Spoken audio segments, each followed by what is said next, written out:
তো বন্ধুরা, আগের ব্লগে তোমরা দেখেছিলে যে আমি 5:30টার সময় বাড়ি গেলাম, তারপরে আবার বিকালবেলা স্নান খাওয়া দাওয়া করে বিকালে 3টে ট্রেনে বা রেস্টোরে ছিলাম। তো ওদিনকে লাস্ট ট্রেনে বাড়ি গেছিলাম। তো তারপরে বাড়ি যাওয়ার পরে রাত্রে ঘুম হয়েছিল কি না হয়েছিল, সকালবেলা আবার চলে আসলাম 10টা ট্রেনে স্টোরে। তো স্টোরে আসার পরে ম্যানেজার স্যার বললো যে তোমাদের 3 জনে যেতে হবে নবদ্বীপ স্টোরে। তো আমাদের স্টোর বগুড়ায়, আমি বগুড়া স্টোরে কাজ করি। তো বগুড়া থেকে বাস ধরলাম কৃষ্ণনগর উদ্দেশ্যে, তারপর কৃষ্ণনগর থেকে নবদ্বীপ ঘাটের বাস ধরলাম। তো নবদ্বীপ ঘাটে বাস স্ট্যান্ডে নেমে যাওয়ার পরে এবার এখান থেকে ঘাট পার হলাম আমরা 3 জনে। আর ঘাট পার হওয়ার সময় যা দৃশ্য ছিল সেই সুন্দর লাগছিল, বিকালবেলায় যা সুন্দর লাগছিল না, সূর্য ছিল গঙ্গার উপরে, সেই সুন্দর লাগছিল।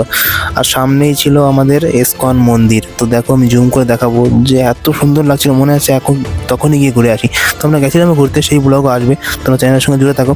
তো এখানেও আজকে রাত জেগে কাজ করতে হবে, আবার ভোরবেলা বেরিয়ে যাব। তো টোটোয় করে গেলাম কোনো মতে স্টোরে গিয়ে ম্যানেজার স্যারের সঙ্গে দেখা করলাম, সব যারা স্যার ছিল তার সঙ্গে দেখা করলাম। তারপরে একটু বেরিয়ে গেছিলাম মায়াপুর উদ্দেশ্যে। তো সেই ব্লগও আসবে।